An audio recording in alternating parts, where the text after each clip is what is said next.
For the following tutorial, we only need these two recordings. Step 1. Film yourself in an action and how you react to the appearance of the giant. Step 2.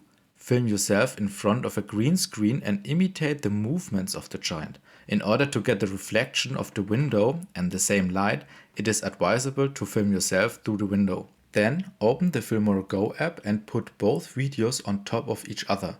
To do this, import the first video, then go to Picture in Picture, import the second video and adjust the size. Next, go to Crop and trim the video as you need it for later. When you're done with that, choose Chroma key, select the green color and adjust the strength. Next, position the video where you want it. Then select Mask, Bounce and mask out the in-between of the windows. Now adjust the sequence of the video. When you're happy, click Export and choose the resolution and frames per second.